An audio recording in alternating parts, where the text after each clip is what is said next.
He pulled up the security feed, expecting to catch her in some mistake. 9 caregivers before her had failed, stolen from him, neglected his daughters, walked away when the reality of blindness got too uncomfortable. So when he saw the playroom empty, the padded mats shoved against the wall, his breath caught in his throat. Then he saw them. His 2 blind daughters, Lillian and Linda, moving through the rearranged space with impossible precision. Eyes closed but heads turning toward sounds. Small hands reaching out and grasping objects they shouldn't be able to find. Walking around obstacles they couldn't possibly see. Like they had vision. Like they'd been seeing all along. Patrick's phone trembled in his grip. His legs went weak. And the man who had accepted blindness as a prison sentence watched that prison dissolve on a screen in his own home. 3 years ago, Patrick D. Fitch lost everything that mattered in a single night. His wife Helena hemorrhaged 8 hours after an emergency C-section. No warning, no chance to say goodbye, just doctors running, alarms screaming, and then silence. The kind of silence that follows you for the rest of your life. She was gone. 43 minutes after delivering twin daughters, she left him alone with 2 premature babies fighting to survive. Patrick held Helena's hand until the warmth left it. Then he stumbled down a white hallway to meet his daughters, Lillian and Linda, 2 tiny bodies in incubators, connected to machines, their futures uncertain. 2 little girls who would never see their mother's face. The doctors didn't wait long to deliver the second blow, bilateral optic nerve hypoplasia. Both girls. Severe, the kind that doesn't improve, doesn't respond to treatment, doesn't let go. Mr. Fitch, we need to be clear with you, the pediatric ophthalmologist said, her voice gentle but firm. Based on the imaging and response tests, your daughters have no functional vision. They will never see. Not light, not shapes, nothing. Patrick heard the words, but they didn't register. Not then. He was still holding Helena's wedding ring in his pocket, still feeling the ghost of her hand in his, still trying to understand how the woman he'd loved for 10 years could just stop existing. Weeks passed, then months. The girls came home, but they didn't improve. No visual tracking. No response when he waved his hand in front of their faces. No recognition in their expressions. They existed in perpetual darkness, and Patrick existed in perpetual guilt. He hired the best specialists money could buy, flew in experts from London, from Singapore, purchased equipment that cost more than most people earned in a year. Sensory mats, tactile learning tools, audio stimulation devices, nothing changed. The girls didn't see. They barely engaged. And Patrick, alone in his lakeside Connecticut estate, started to accept what the doctors had told him. His daughters would never see a sunset, never read a book, never look at a painting or watch a movie or recognize his face. He buried that hope right next to Helena. Then came the caregivers. 9 in 3 years. The first nanny quit after 3 weeks. "I'm sorry, Mr. Fitch," she said, not meeting his eyes. I can't handle their condition. It's too sad." The second spent more time on video calls than with his daughters. Patrick caught her on camera, scrolling through social media while Lillian cried in her crib. He fired her the same day. The third seemed perfect, patient, attentive, gentle with the girls, until Patrick discovered she'd sold photos of his blind billionaire babies to a tabloid for $1,200. The headline haunted him for months. Tragic twins. Inside the dark world of Patrick Fitch's daughters. After that, something fractured inside him. One caregiver stole jewelry and prescription medications. Another accessed his financial accounts and disappeared with $40,000. A sixth became verbally abusive when the girls frustrated her. "You can't see it anyway, so what does it matter?" Each one arrived with a smile and promises. Each one left with his trust bleeding out behind them.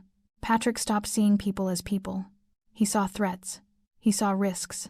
He saw angles and lies and betrayals waiting to happen. He installed cameras in every room, every hallway, every corner of his daughter's world. He watched the footage at night, rewinding, zooming in, searching for the deception he knew was coming. Control became his only shield against more loss. The estate became a fortress. The playroom was padded wall to wall, sharp objects removed, outdoor time eliminated. The girls lived in a soft, safe cage, while Patrick watched from his office, making sure nothing could hurt them, making sure he'd never lose anyone else. So, when Evelyn G. Bridges walked through his front door, 34 years old, calm, composed, moving with quiet confidence, Patrick didn't see a person. He saw the 10th failure waiting to happen. No deviation from the established routine, he told her, not looking up from her background check. No unsupervised outdoor time. No introducing objects they can't safely handle. The girls are fragile. Their condition requires constant vigilance. Evelyn nodded slowly. I understand, Mr. Fitch. But she didn't understand. Or maybe she understood too well. Because Evelyn didn't follow his rules. She removed sections of the excessive padding when Patrick wasn't watching. She introduced textures he'd banned: rough tree bark, smooth river stones, silk scarves that whispered between small fingers. She took the girls' hands and helped them explore objects intentionally, narrating every sensation. Lillian, this is rosemary, she'd say softly. Smell it. That's what growing things smell like. Linda, this wood is oak. Feel the grain. Every tree has its own pattern. She spoke to them like complete human beings. Like their blindness was just one detail in a much larger story, and Patrick watched it all through his cameras. At first, he watched to document her violations, to build a case for termination, to catch her making the mistake that would justify firing her. But then something shifted. He watched because he couldn't look away, because something was happening in that house. Something small at first, easy to dismiss. Lillian's head turning toward specific sounds with startling precision. Linda's fingers exploring objects with growing confidence. Both girls becoming more present, more engaged, more alive. Patrick told himself it meant nothing. Coincidence. Natural development. The doctors had been clear blindness doesn't improve. But late at night, alone in his office with the blue glow of monitors casting shadows across his face, Patrick watched a woman fight for his daughters with nothing but patience and unshakable belief. And somewhere deep in his chest, in a place he thought had died with Helena, something began to crack. He didn't trust it. He couldn't. Because hope, when you've buried it that deep, doesn't feel like relief. It feels like a trap. The estate woke the same way every morning. Quiet. Not peaceful quiet, the kind of quiet that sits on your chest and makes it hard to breathe.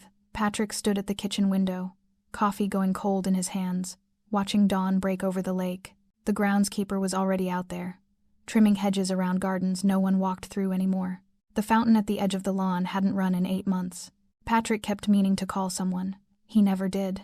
Behind him, down the long corridor toward the east wing, he heard soft footsteps. The morning nurse, probably, moving through her routine with the girls, getting them dressed, feeding them breakfast, all the mechanical tasks of care without connection. Patrick didn't turn around. He used to. In the beginning, right after they came home from the hospital, Patrick would rush to every sound, every cry. He'd sit between their cribs for hours, watching their tiny chests rise and fall, terrified that if he looked away, he'd lose them too. Helena would have been better at this. She'd wanted children more than anything. 7 years of trying, 4 rounds of IVF, 3 miscarriages that nearly broke them both. And when she finally got pregnant with twins, she cried for 3 days straight. Happy tears. The kind that come when something you've ached for finally becomes real. Patrick remembered the nursery she'd designed. Soft yellow walls, a mural of a garden she'd painted herself, flowers and butterflies, and a sun that seemed to glow. Twin cribs positioned so the girls could face each other when they woke. That nursery sat empty now, dust covering everything. The girls slept in medical beds in the therapy room, adjustable frames, safety rails, monitors tracking every breath. The yellow room with Helena's garden had become storage for equipment they'd tried once and abandoned.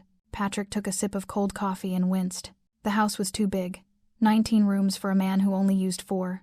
His office, his bedroom, the kitchen when he remembered to eat, the surveillance room where he watched his daughters through screens instead of holding them. Everything else felt like a museum, preserved, but lifeless. He'd bought this place for Helena.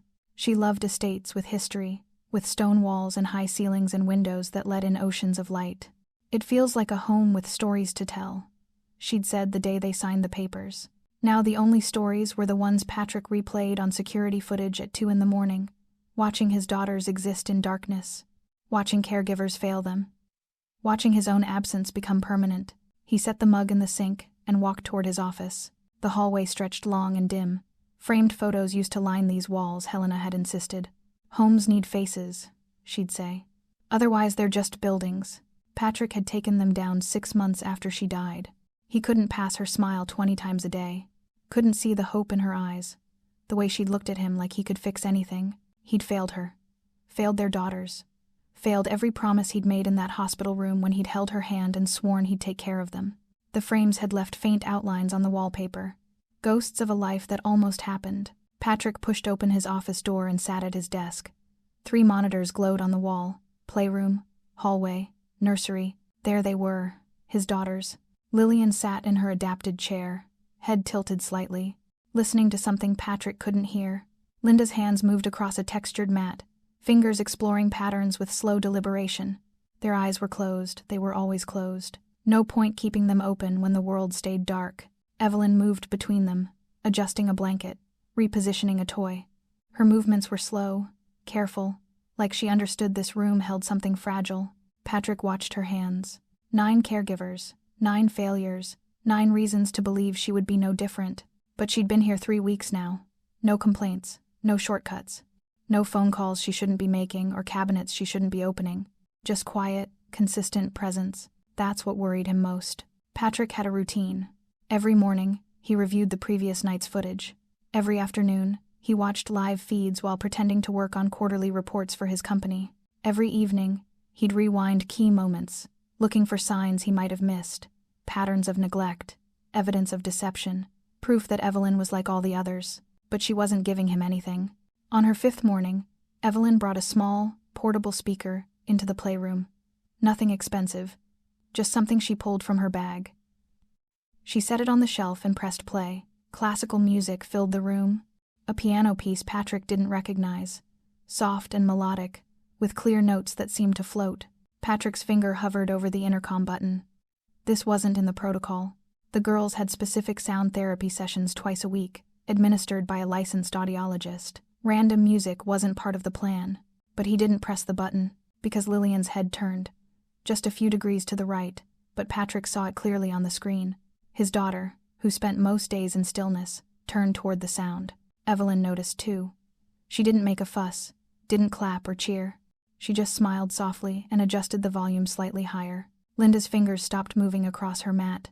Her whole body went still, like she was concentrating on something beyond Patrick's understanding. Evelyn knelt beside Linda's chair, her movements slow and deliberate. She didn't touch the girl right away, just positioned herself in Linda's line of awareness and waited. "You hear that, sweetheart?" she asked quietly. "That's Debussy. My grandmother used to play it on Sunday mornings." Linda didn't respond, but her fingers twitched against the armrest of her chair. Evelyn reached out and placed her hand near Linda's, not touching, just close enough that the girl could feel her warmth if she wanted. "It's beautiful, isn't it?" Evelyn whispered. "Even without seeing. Maybe especially without seeing." She stayed like that for a long moment. Patrick felt his chest constrict. When was the last time he'd sat with his daughters like that? When was the last time he'd just been present without reviewing medical charts or calculating therapy costs or planning the next specialist appointment? He couldn't remember. That afternoon, Patrick found himself walking toward the playroom. He told himself he needed to check the equipment, make sure everything was properly maintained. But when he reached the door and heard Evelyn's voice inside, he stopped. She was reading.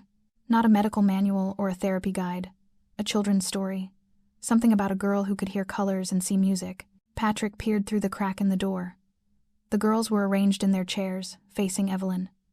She sat on the floor cross-legged, the book open in her lap. Her eyes moved between the pages and their faces, checking, connecting. The little girl closed her eyes. Evelyn read, her voice gentle and clear, and suddenly the whole world made sense. Not the way others saw it, but the way she felt it. Red sounded like drums, blue tasted like rain, and yellow. Yellow was warm like sunshine on your skin. She paused, looking at Lillian and Linda. "What do you think yellow sounds like?" she asked them, as if expecting an answer.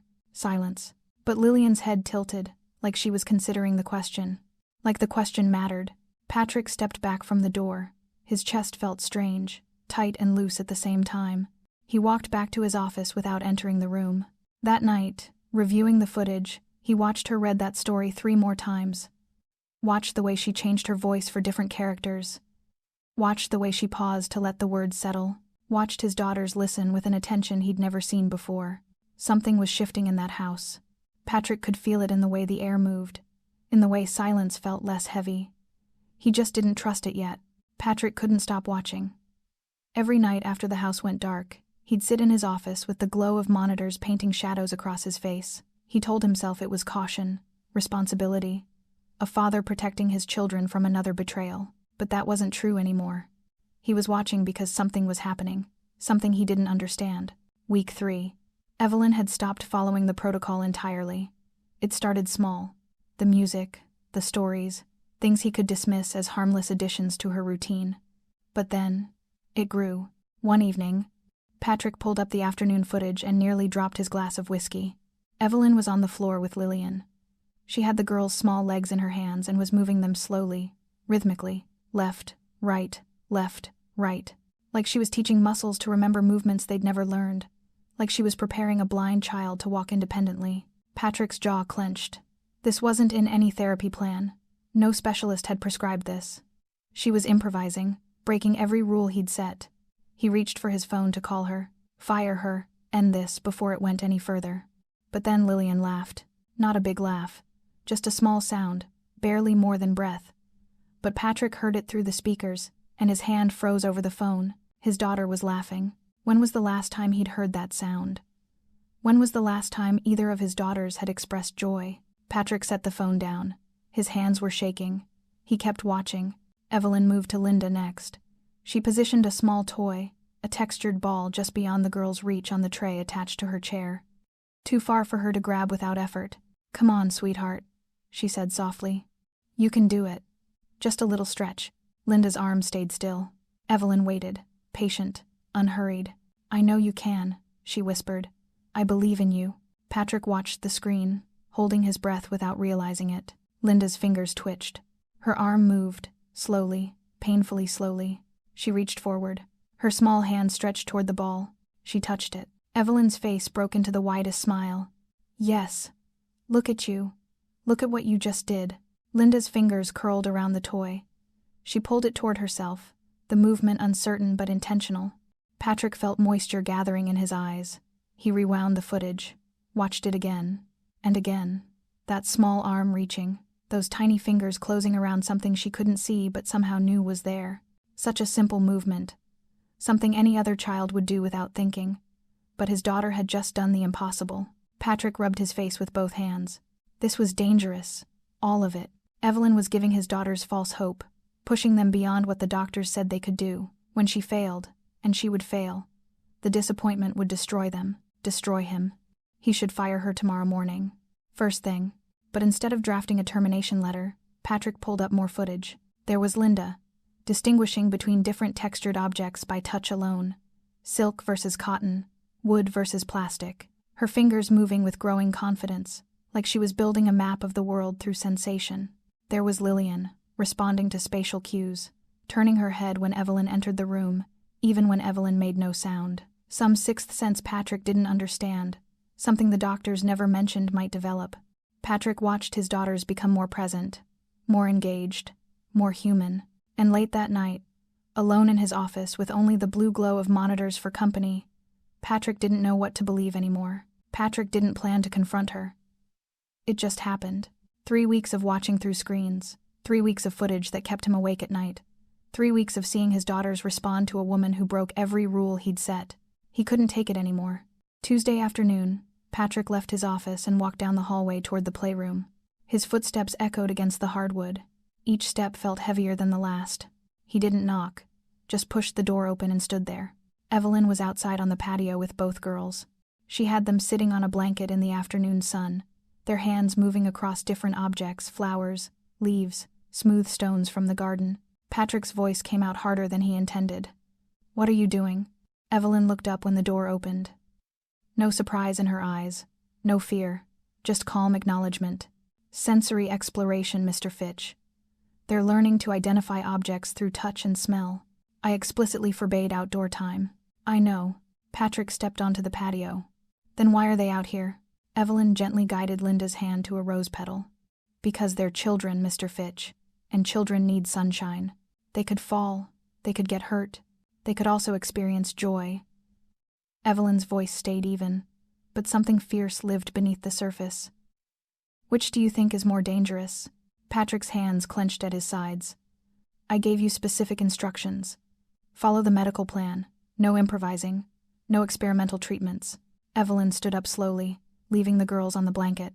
She faced him directly. The medical plan has them sitting in chairs all day with minimal engagement. That's not treatment. That's warehousing. The doctors gave you a diagnosis based on what they could see in tests. Evelyn interrupted. They told you what your daughters can't do. They didn't tell you what they might do if someone believed in them. Patrick's jaw tightened. You think you know better than specialists who've studied this for decades. I think I know your daughters aren't defined by their disability. Evelyn took a breath. And I think you've been so focused on keeping them safe that you've forgotten to let them live. The words hit like a physical blow. Patrick stared at her. Behind Evelyn, Lillian's fingers closed around a smooth stone. Linda's face turned toward the sun, a small smile on her lips. You're putting them in danger, Patrick said quietly. When this doesn't work, when they realize they'll never be normal, they'll be devastated. They're 3 years old, Mr. Fitch. They don't know what normal is. They only know what they feel. Evelyn's voice softened, and right now, they feel someone believing in them. Maybe for the first time. Silence stretched between them. Patrick opened his mouth, closed it.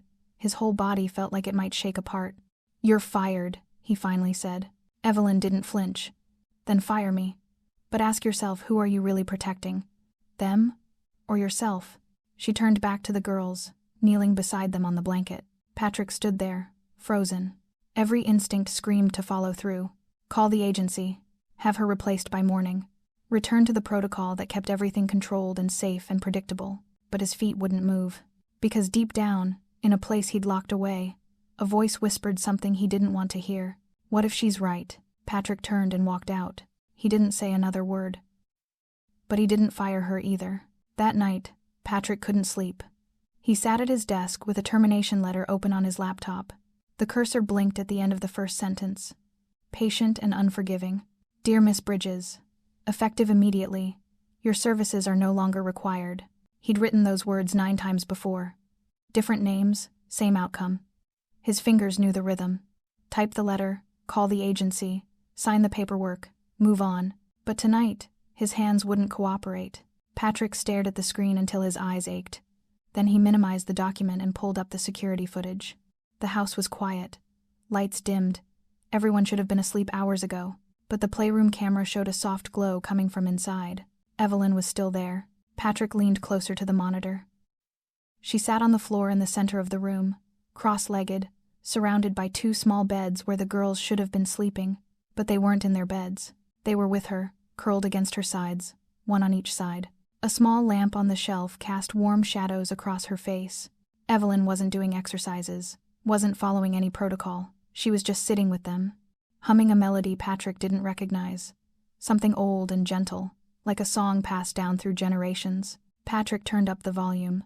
Her voice came through the speakers, soft and clear. She reached down and touched Lillian's hand where it rested against her leg. You did so good today, sweetheart, she whispered. I'm so proud of you. Do you know that? I'm proud of you. Lillian's fingers curled slightly. Just a small movement, but intentional. Patrick's chest constricted again. Evelyn held the small hand for a long moment, then shifted to Linda. She adjusted the girl's blanket, tucking the edges around her small body, even though it didn't need adjusting. Her hands moved with such gentleness, such care. Sweet girl, she murmured, smoothing Linda's hair back from her forehead. You're so much stronger than anyone knows. You feel the world in ways most people never will. That's not a weakness. That's a gift. Linda's breathing changed. Slower, calmer. The way a child breathes when they feel completely safe. Evelyn's voice broke slightly. The world will tell you that you're less because you can't see. But you're not less. You're just different. And different is beautiful. She gathered both girls closer, one arm around each of them. I see you, she whispered. All of you. Every single piece. And you are perfect. A tear slipped down her cheek. Patrick stared at the screen.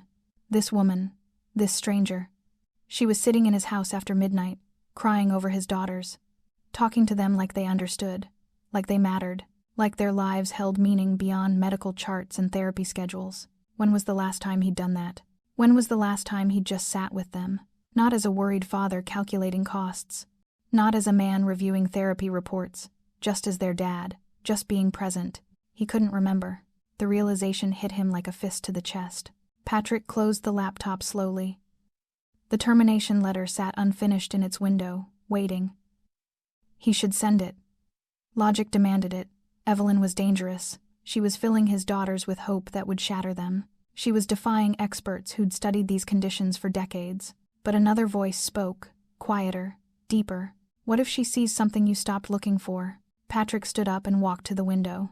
The lake sat dark below, moonlight catching the edges of small waves. He thought of Helena. What would she say if she could see him now? See what he'd become. She would hate this. She would hate him. Helena had written him a letter when she was pregnant. 8 months along, terrified something would go wrong. Patrick, if anything happens to me, promise you'll fight for them. Promise you won't let fear win. Promise you'll see them. Really see them, not just their challenges. He'd promised. Holding her hand in that hospital bed, watching her smile despite her fear, he'd promised. But he'd broken that promise the day she died. Patrick pressed his forehead against the cold glass. He deleted the termination letter, told himself it was exhaustion. Finding another caregiver meant paperwork, background checks, interviews.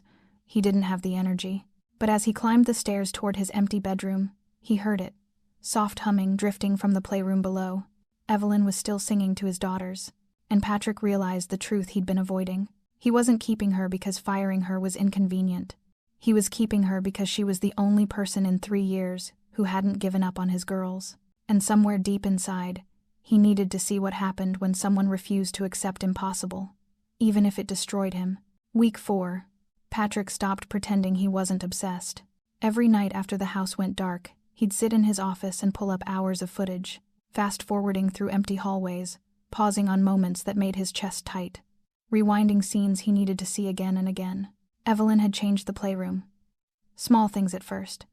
She'd rearranged the furniture, moved the chairs closer together so the girls could sense each other's presence, replaced the sterile white blankets with textured ones in different colors, not that the girls could see them, but Evelyn said color had vibration, and maybe they could feel that. She'd added plants by the window, real ones. They need to know things grow, she'd told the morning nurse when asked. Patrick didn't stop her. He should have. It wasn't protocol. But watching the room transform from cold and clinical to warm and lived in did something to him he couldn't name. Then the real changes started.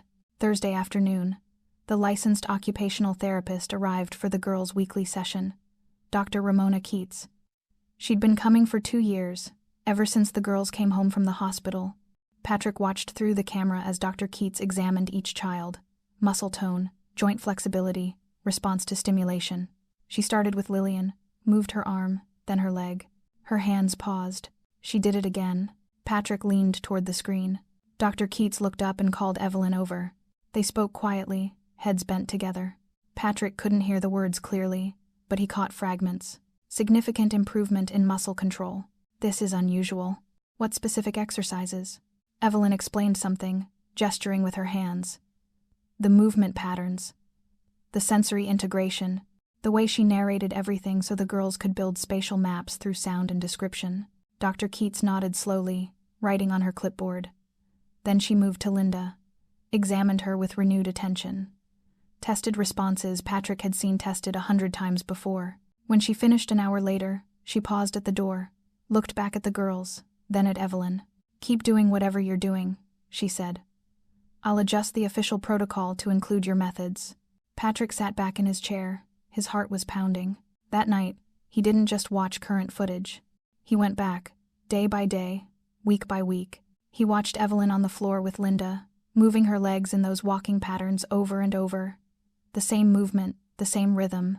Patient, steady, never frustrated, never giving up. He watched her hold Lillian's hands, helping her bear weight on her feet for just seconds at a time. The girl's small legs trembling, then holding, then trembling again. But each day, she held a little longer.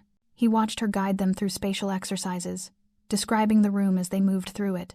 The shelf is 3 steps to your right. The window is straight ahead. Your sister is sitting 2 feet to your left. Patrick pulled up footage from the first week Evelyn arrived. The girls sat still in their chairs, present but not engaged, existing in darkness without curiosity. Then footage from yesterday. Lillian reaching across her tray for objects. Linda's head turning to track sounds. Both girls more alert, more responsive, more alive. The difference was undeniable. Patrick's hands trembled on the keyboard. He opened a new browser window and typed, Neuroplasticity in blind children, sensory compensation. Articles flooded the screen. Medical journals, case studies, research from universities worldwide. He clicked the first one. Early intervention in pediatric vision impairment cases has shown remarkable results in compensatory sense development. He clicked another. Repetitive spatial training can help blind children develop echolocation abilities and enhanced auditory processing. And another. The developing brain demonstrates extraordinary plasticity. With consistent, targeted intervention, blind children have achieved spatial awareness and independent mobility, far exceeding initial expectations. Patrick read until his vision blurred, until the words ran together, until 3 a.m. crept past, and the house sat silent around him. Everything Evelyn had said. The neural pathways, the brain's ability to adapt, the importance of treating his daughters like capable individuals rather than fragile victims. It was all there. Published research, documented cases, and he'd never looked, not once in 3 years. He'd taken those first doctors at their word, accepted their verdict like a death sentence, stopped researching, stopped questioning, stopped hoping. Patrick closed the laptop and sat in darkness. His daughters were improving, actually improving, doing things those initial specialists said would never happen. And he'd almost fired the woman responsible. Twice. His stomach turned. For 3 years, he'd poured money into maintaining his daughters' limitations, expensive equipment, modified furniture, caregivers who kept them comfortable in their diagnosis. But he'd never once fought for something more. Evelyn had been here 4 weeks, making $15 an hour, and she'd accomplished what his millions hadn't touched, because she believed, and he'd stopped believing the day Helena died. Patrick's vision blurred with unshed tears. His throat felt raw. Shame. That's what this feeling was. Deep, crushing shame. He'd failed his daughters. Not by loving them too little, but by expecting too little. By accepting defeat before the fight even started. Helena would never have accepted it. She would have researched every journal, consulted every specialist, tried every method. She would have fought with everything she had. But Helena was gone, and Patrick had buried his fight with her, until Evelyn walked through his door and showed him what he'd forgotten.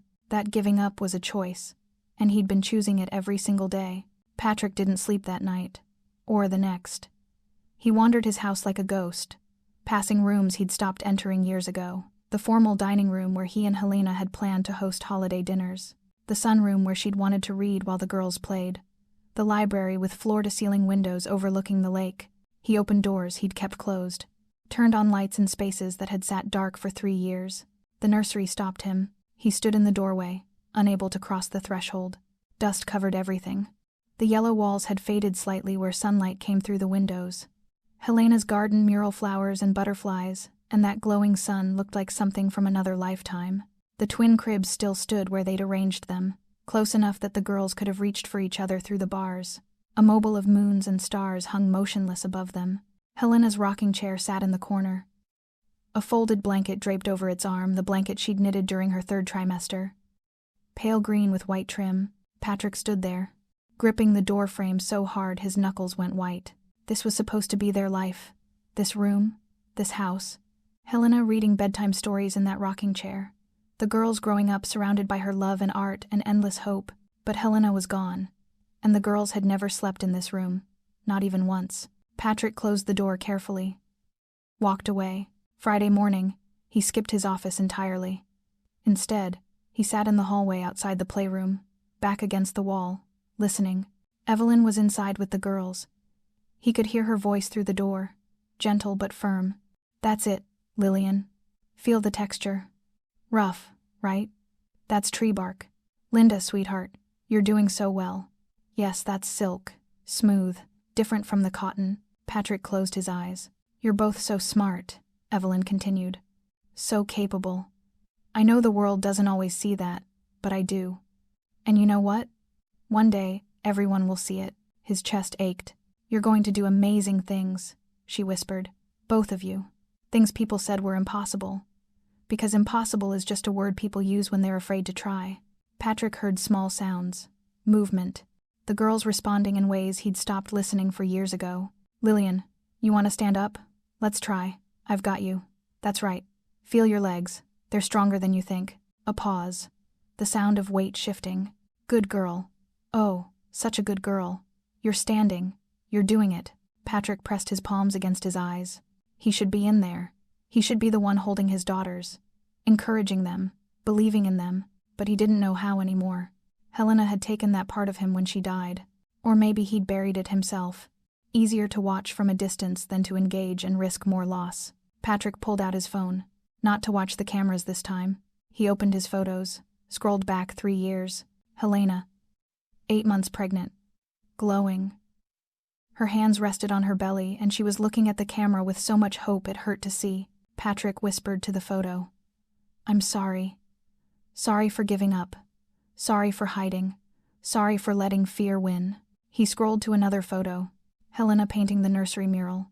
Paint smudged on her cheek. That smile she had when she was creating something. You would hate what I've become, he said quietly. You would hate this. He put the phone away. Stood up slowly. Patrick walked back to his office. Not to watch the monitors. He opened his laptop and started making a list. Specialists in adaptive mobility for blind children. Schools that emphasized independence over protection. Therapists who believed in possibility rather than limitation. If Evelyn could do this much in 4 weeks with nothing but faith and consistency, what could happen with real support? Real resources? Real belief? Patrick stared at the growing list. Names. Phone numbers. Programs. For the first time in 3 years, he felt something stir in his chest. Not quite hope. Hope felt too dangerous, too fragile, but close. Something like possibility. He picked up Helena's photo again. I'm going to fight now, he told her. I promise. It was almost afternoon. Almost time for the girls' rest period. Patrick took a breath. He wasn't ready to walk into that room yet. Wasn't ready to face what he'd become or what he'd failed to be. But maybe tomorrow. Maybe tomorrow he'd try. He didn't know that tomorrow would change everything. That in less than 24 hours, he'd witness something that would bring him to his knees. That his whole world was about to shatter and rebuild itself in a single moment. But for now, Patrick sat at his desk, holding on to that fragile seed of possibility. And somewhere down the hall, Evelyn was teaching his daughters that darkness didn't mean limitation. It just meant learning to navigate differently. The next day came faster than Patrick expected. Tuesday afternoon. He sat in his office, laptop open, pretending to review quarterly reports for his investment firm. Numbers blurred on the screen. He couldn't focus. His mind kept drifting to the playroom 2 floors below. It was almost 2 o'clock.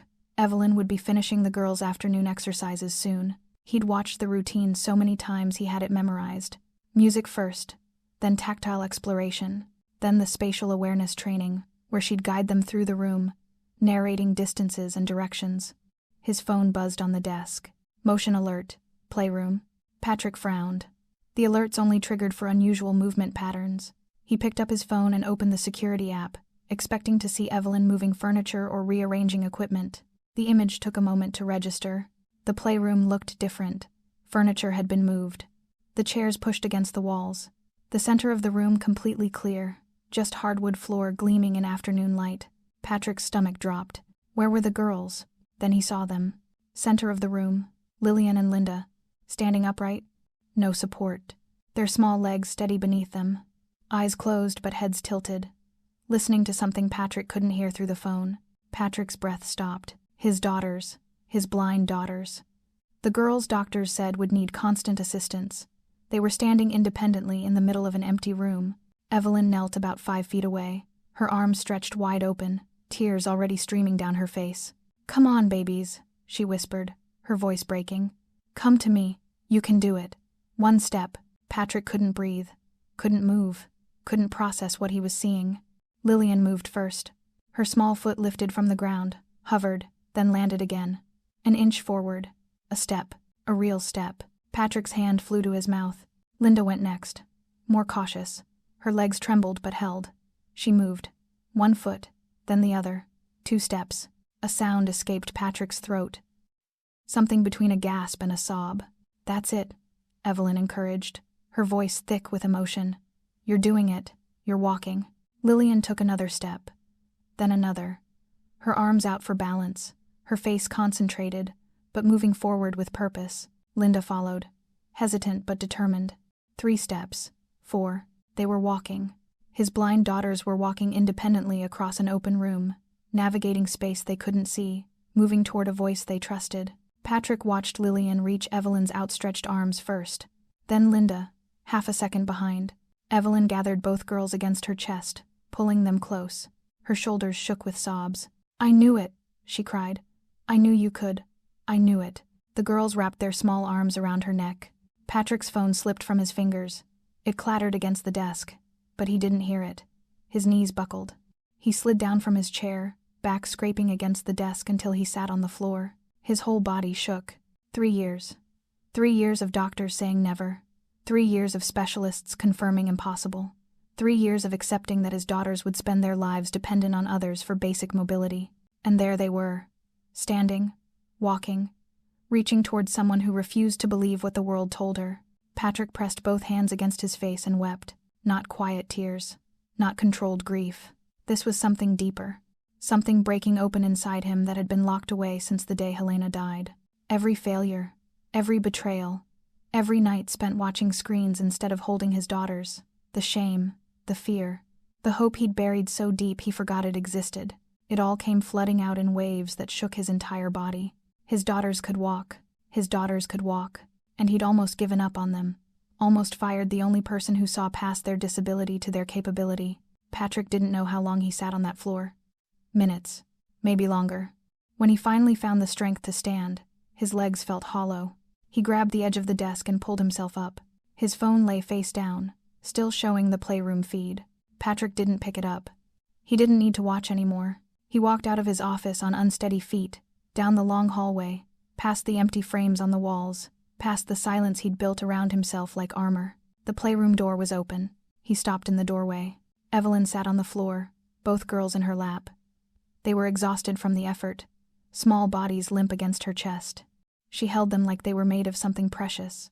Her face was wet with tears, but she was smiling. She looked up when she sensed him there. Their eyes met. Patrick expected to see triumph in her face, pride, a look that said, "I told you so." But that's not what he saw. He saw compassion, understanding. She was looking at him the way she looked at his daughters, like he was broken too, like he deserved gentleness. Evelyn didn't say anything, just watched him with those steady eyes, holding his children like she'd always held them, like they mattered. Patrick's legs gave out again. He knelt in the doorway, unable to take another step. "How?" His voice cracked. "How did you know?" Evelyn looked down at the girls, then back at him. Her voice was soft, gentle. "I didn't know, Mr. Fitch." She paused. "I just believed." Something broke inside Patrick. The last wall, the final barrier. He crawled forward on his knees until he reached them. His hands shook as he touched Lillian's face. Then Linda's. His daughters. His precious daughters. For 3 years, he'd watched them through screens, loved them from a distance, kept his heart locked away because losing more would kill him. But they were here, alive, fighting, growing, and he'd almost missed it. Patrick gathered both girls into his arms, pressed his face against their small heads, breathed in their scent. "I'm sorry," he whispered. "I'm so sorry." He said it over and over. An apology for every day he'd spent hiding. Every night he'd chosen fear over faith. Every moment he'd let grief steal from them. Evelyn quietly moved back, giving him space. But Patrick reached out and grabbed her hand. "Stay," he said, his voice breaking. "Please." She nodded, tears streaming down her cheeks. They sat there together on the playroom floor. A broken father holding his daughters for the first time in years. A faithful woman who'd refused to give up when everyone else had. The afternoon light shifted through the windows, casting long shadows across the hardwood. Patrick looked at Evelyn through blurred vision. "You gave them their legs," he said. She shook her head slowly. "No, Mr. Fitch. They gave themselves their legs. I just reminded them they could try." Patrick closed his eyes. Helena would have loved this woman. Helena would have loved this moment. And somewhere, he believed, she was watching. The playroom felt different now. Not cold or clinical. Not a cage disguised as safety. Alive. Patrick held his daughters tighter and let himself feel something he'd forgotten existed. Hope. Not fragile hope. Not cautious hope. Real hope. The kind that costs everything and gives back more. He didn't know what tomorrow would bring. More therapy, more work, more challenges. But for the first time in 3 years, Patrick wasn't afraid of tomorrow, because he finally understood. Miracles don't need permission. They just need someone brave enough to believe they're possible. And his daughters, his remarkable daughters, they'd been seeing with their hearts this whole time, while he'd been the blind one all along. 6 months after that day in the playroom, Patrick stood in the ballroom of his estate, the space Helena had dreamed of filling with music and laughter and life, the space that had sat empty for 3 years, gathering dust and echoes. Today, it was filled with people, families, parents holding the hands of blind children, specialists who believed in possibility over limitation, therapists trained in adaptive mobility, teachers from schools that emphasized independence, and at the center of it all, a banner stretched across the back wall, the Helena Foundation. Because limitation is perception. Patrick adjusted his tie nervously. Public speaking had never been his strength, but this mattered. This was Helena's legacy, his daughter's future, a promise he'd made to himself that night in the nursery. Evelyn appeared at his elbow. "You ready?" "No," he admitted, "but I'm doing it anyway." She smiled. "That's what courage is." Patrick walked to the small stage they'd set up. The room quieted. Dozens of faces turned toward him, faces full of hope and desperation, and the same grief he'd carried for 3 years. He cleared his throat. "My name is Patrick Fitch," he began. 3 years ago, I lost my wife during childbirth. My twin daughters were born blind, and for 3 years after that, I lost myself." The room was silent, attentive. The doctors told me my daughters would never see, never read, never navigate the world independently, and I believed them. I accepted their verdict as final. I built a fortress around my daughters, thinking I was protecting them, but I was really imprisoning them, imprisoning all of us. Patrick's voice wavered. He pushed through. Then a woman walked into my life and refused to accept impossible. She saw my daughters not as their disability, but as their potential, and slowly, painfully, she taught me to see them that way too. He gestured to where Evelyn stood with Lillian and Linda. The girls wore matching blue dresses, their hands clasped together. They'd insisted on being here today, on being part of this. My daughters walk now. They navigate complex spaces using echolocation and spatial memory. They communicate their needs clearly. They laugh and play and dream about their futures. They're enrolled in a school that will teach them independence, not dependence. And they're thriving. Patrick paused, gathering his emotions. But here's what I've learned. My daughter's success isn't about overcoming their blindness. It's about the world learning to see them differently. It's about changing expectations. It's about believing that disability doesn't define capability. He looked around the room, at the parents clutching their children, at the specialists taking notes, at the hope beginning to bloom in faces that had known only despair. The Helena Foundation exists to change the narrative around disability, to provide resources and support, and most importantly, hope. Because hope isn't naive. Hope is necessary. Hope is what allows miracles to happen. His voice broke. He didn't try to hide it. We can't bring back the people we've lost. I can't bring back my wife. But I can honor her memory by fighting for our daughters' right to full lives, by helping other families avoid the 3 years I wasted in grief and fear, by proving that impossible is just a word we use when we're too afraid to try. The room erupted in applause. Patrick stepped down from the stage, his legs shaking. Evelyn was there immediately, steadying him. "Helena would be proud," she whispered. "I hope so," Patrick said. Families approached them throughout the afternoon. Parents with stories that mirrored his own. Doctors who'd given grim diagnoses. Children who'd been told they'd never achieve independence. Patrick listened to each one, offered resources, made connections, promised support, and with each conversation, he felt lighter, like he was finally doing what he was meant to do. What Helena would have done if she'd lived. Late that evening, after the last family had left and the ballroom was being cleaned, Patrick found his daughters on the patio. They sat on a blanket with Evelyn, listening to the sounds of the lake. "Did we help people today, Daddy?" Lillian asked when she heard his footsteps. Patrick sat down beside them. "Yes, baby. We helped people today." "Good," Linda said firmly. "Because Evie says everyone deserves someone who believes in them." "Evie is very wise," Patrick agreed, catching Evelyn's eye. They sat in comfortable silence for a while. The lake lapped against the shore.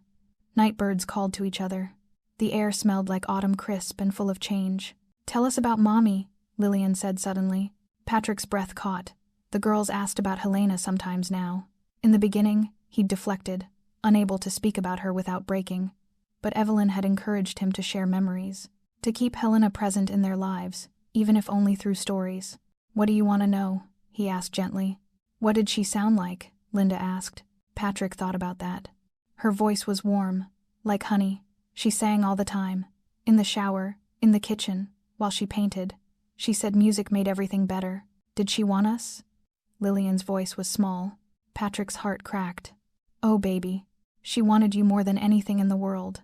She tried for 7 years to have children, and when she found out she was pregnant with twins, she cried for 3 days straight because she was so happy." "Really?" both girls asked at once. "Really," Patrick confirmed. "She designed your nursery herself, painted the walls yellow because she said yellow was the color of happiness, drew a garden on the wall because she wanted you to grow up surrounded by beautiful things." "But we can't see beautiful things," Linda said matter-of-factly. "Sure you can," Patrick said. "Just not with your eyes. You see beautiful things with your hands, with your ears, with your hearts. That's what Mommy would have taught you, that beauty isn't about what something looks like. It's about what it feels like." Lillian considered this. "Does the lake feel beautiful?" "Yes," Patrick said. "Very beautiful." Then Mommy was right, Lillian decided. "We are surrounded by beautiful things." Patrick pulled both girls close. Evelyn reached over and squeezed his hand. They stayed out there until the girls fell asleep, lulled by the rhythm of the water and the safety of their father's presence. Patrick carried them inside one at a time, tucked them into their beds, kissed their foreheads. "Good night, my brave girls," he whispered.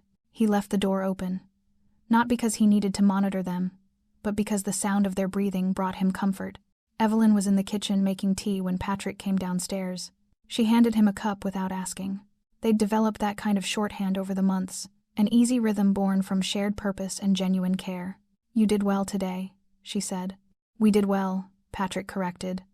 "This foundation, everything we're building, it's as much yours as mine." "It's Helena's," Evelyn said softly. "We're just the stewards." Patrick nodded. That felt right. They drank their tea in companionable silence.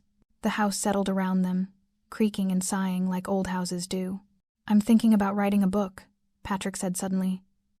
"About the journey, about what I learned. Maybe it could help other parents who are where I was." Evelyn smiled. "That's a wonderful idea. Would you co-write it with me? Your perspective is crucial. You're the one who actually knew what to do." "I didn't know what to do," Evelyn said. "I just refused to accept what I was told couldn't be done. There's a difference." "Still," Patrick insisted. "Will you?" "Yes," she agreed. "On one condition." "What's that?" "We dedicate it to Helena, and to every parent who's ever been told their child's future is limited." Patrick felt moisture gathering in his eyes. "Deal." They shook hands, but it felt like more than a business arrangement. It felt like family, like the family Helena would have wanted for their daughters. A family built on love and belief and refusing to surrender. That night, Patrick dreamed of Helena for the first time in months. Not the nightmares he used to have her dying, him failing, everything falling apart. This was different. In the dream, they were in the nursery, the one she'd designed. But the girls weren't babies. They were the age they were now, 3.5. Helena knelt between them, her hands on their shoulders. "You're doing so well," she said to Patrick. "Better than I could have hoped." "I failed them for 3 years," Patrick said. "You survived," Helena corrected. "You kept them safe when you didn't know how to do anything else. And when you were ready, when the right person came along, you let yourself heal. That's not failure. That's human." "I miss you," Patrick whispered. "I know." Helena smiled. "But you're not alone anymore. You have Evelyn. You have the foundation. You have purpose. And most importantly, you have our girls. Really have them. You're present. You're fighting for them. That's all I ever wanted." She stood and kissed his forehead. "Let me go, Patrick. Not from your heart, I'll always be there. But let go of the guilt. Let go of the what-ifs. Live the life we have, not the life we lost." "How?" he asked. "You already know how." Helena gestured to the girls. "They've been teaching you all along. You just had to be willing to learn." Patrick woke with tears on his face but peace in his heart. He got up and walked to the nursery. The girls were sleeping soundly. The moonlight through the window illuminated Helena's painted garden, the flowers and butterflies and glowing sun. Patrick stood there for a long time, just watching his daughters breathe. "Thank you," he whispered to Helena's memory. "Thank you for them. Thank you for fighting so hard to bring them into this world. I promise I'll keep fighting to give them everything they deserve." The wind chimed against the window. Almost like an answer, Patrick smiled. He went back to his room, back to bed. And for the first time in 3 years, he slept through the night. No nightmares, no surveillance footage, no obsessive checking. Just sleep, deep and dreamless and healing. 1 year after the foundation launched, Patrick stood in the same ballroom for their annual fundraiser. But this time, he wasn't nervous. This time, he knew exactly what to say. The room was twice as full. Over 100 families, donors who believed in their mission, media covering their success stories, and on the stage beside him, Lillian and Linda. The girls stood at a microphone, their small hands clasped together. They'd asked to speak, to tell their story in their own words. Patrick's heart swelled with pride and terror in equal measure, but he stepped back and let them have the stage. Lillian spoke first, her voice clear and steady. "My name is Lillian Fitch. I'm 4 years old, and I'm blind." The room went silent. "I can't see your faces," Lillian continued, "but I can hear your breathing. I know there are a lot of you here. My daddy says over 100. Linda took over. "My name is Linda Fitch. I'm Lillian's sister. We're twins. And being blind doesn't mean we can't do things. We walk," Lillian said. "We read," Linda added. "With our fingers, books that have special bumps that make letters. We go to school," Lillian said. "We have friends," Linda said. "We swim in our lake," Lillian said. "And we're learning to ride bikes," Linda finished. "Special bikes, but still bikes." The girls paused. Patrick could see them gathering courage for what came next. Lillian spoke again. "Our mommy died when we were born. We never got to meet her, but our daddy says she fought really hard to bring us into the world, so we fight hard too. We fight to show that being blind doesn't mean being broken." "We're not broken," Linda said firmly. "We're just different." And different, they said together, is beautiful. The room erupted. Not just applause, people were standing, crying, cheering. Patrick's vision blurred. He'd written a speech, had note cards in his pocket, but he didn't need them. He stepped forward and wrapped his arms around his daughters. "That's all we wanted to say," Lillian told the crowd. "Thank you for helping us, and for helping other kids like us." Patrick guided the girls off stage. Evelyn was waiting in the wings, tears streaming down her face. "They're incredible," she whispered. "They are," Patrick agreed. "And they're here because of you." "They're here because of all of us," Evelyn corrected. "Because we refused to give up." The foundation grew. The book Patrick and Evelyn wrote became a bestseller. Families from around the world reached out. Lives changed. Perspectives shifted. But the biggest change was in Patrick himself. He laughed now. Really laughed. The sound felt foreign at first. Rusty from disuse. But the girls brought it out of him. Their joy was contagious. In the months that followed, he began to rebuild his life in other ways too. He started attending foundation events, not just organizing them.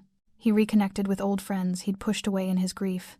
And slowly, carefully, he opened himself to the possibility that life could hold more than survival. Through the foundation, he met Rebecca Walsh, a teacher specializing in adaptive education for visually impaired children. She'd come to one of their workshops, shared her own story of working with blind students, and something had clicked. She was patient with his grief, kind to his daughters, and she understood the journey he'd been on in a way few others could. Their relationship developed slowly. Coffee after foundation meetings, conversations that lasted hours, Patrick introducing her to the girls, watching how naturally she narrated the world for them, how she never treated their blindness as a tragedy but simply as a fact of who they were. The girls adored her almost immediately. Rebecca learned from Evelyn, absorbed her techniques, and brought her own expertise to the table. She never tried to replace Helena's memory. Instead, she honored it, asking Patrick about her, encouraging the girls to know their mother through stories.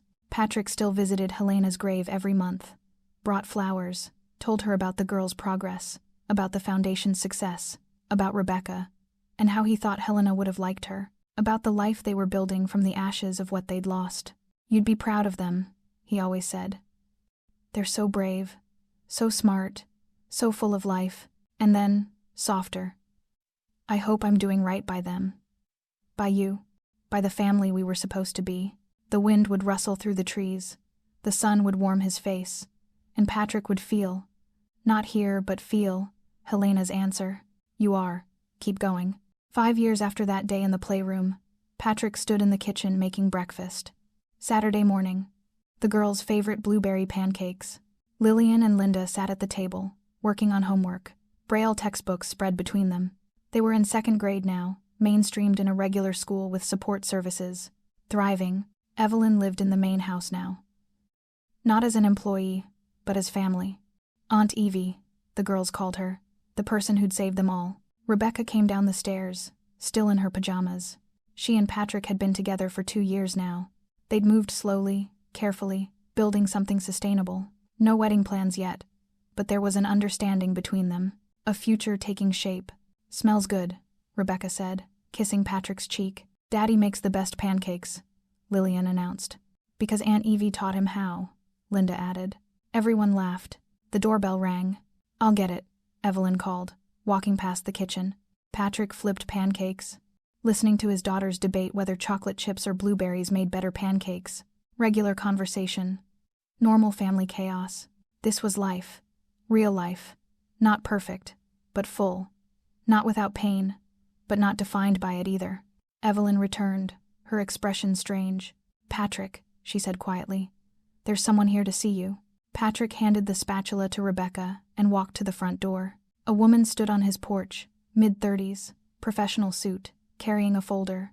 "Mr. Fitch?" she asked. "My name is Dr. Sarah Okonkwo. I'm a researcher at Johns Hopkins. I've been following your daughter's case for the past 3 years, and I'd like to talk to you about a study we're conducting on neuroplasticity in blind children." Patrick's heart picked up speed. "What kind of study?" "We believe that with early intervention and the right support, blind children can develop compensatory abilities that far exceed current expectations. Your daughters are proof of that. We'd like to formally document their progress and use it to change treatment protocols nationwide." Patrick felt something massive shift in his chest. This was it. This was how they changed the world. Not just for Lillian and Linda, but for every blind child told they'd never achieve independence. "Come in," Patrick said. "Let's talk." That evening, after Dr. Okonkwo had left with hours of notes and promises to return, Patrick sat on the patio with his daughters. The sun was setting over the lake, painting the sky in colors they couldn't see but could feel in the warmth on their faces. "Daddy," Lillian said, "Dr. Okonkwo said we're going to help other kids." "You are," Patrick confirmed. "You're going to change how the world sees blind children." "Like Mommy wanted," Linda said. Patrick froze. "What do you mean?" "Aunt Evie told us," Lillian explained, "that Mommy wanted us to change the world, to show everyone that different doesn't mean less." Patrick felt his chest tighten with emotion. "Yes, that's exactly what Mommy wanted. Are we doing good?" Linda asked. Patrick pulled both girls close. "You're doing better than good. You're doing incredible. You're brave and strong and so loved." "We love you too, Daddy," they said together. They sat like that as the sun disappeared, as the stars came out, as the world turned from day to night. And Patrick thought about the journey, the grief, the fear, the years lost to surveillance and control, the moment everything changed. He thought about Evelyn walking through his door and refusing to accept impossible. He thought about Helena, watching from somewhere beyond, proud of the family they'd become. He thought about the foundation, the book, the lives they'd touched, the futures they'd changed. But mostly, he thought about his daughters, his brave, brilliant, remarkable daughters who'd taught him that blindness wasn't the end of the world. It was just a different way of seeing it. And sometimes, that different perspective revealed truths that sight never could. That love transcends loss, that hope defeats fear, that miracles don't ask for permission. They just need someone brave enough to believe. Patrick held his daughters close and whispered the words he'd finally learned to mean. "We're going to be okay. All of us. Because we have each other. And that's enough. That's everything." The lake whispered agreement. The stars witnessed. And somewhere, in a place beyond sight and sound and grief, Helena smiled. Her family was whole. Different than she'd imagined, but whole. And that was the greatest miracle of all. If you've made it to the end and haven't subscribed yet, this is the perfect time to become part of this family. Also, do tell me in the comments what struck you most about the story. What was the greatest lesson it left you? I try to read all the comments, and I love knowing how these stories move you. Finally, I just want to say, thank you so much for being here. If you enjoyed it, you will surely love the next one. It's as crazy and even more intriguing than you can ever imagine. Click on the image showing on your screen right now to watch the next one.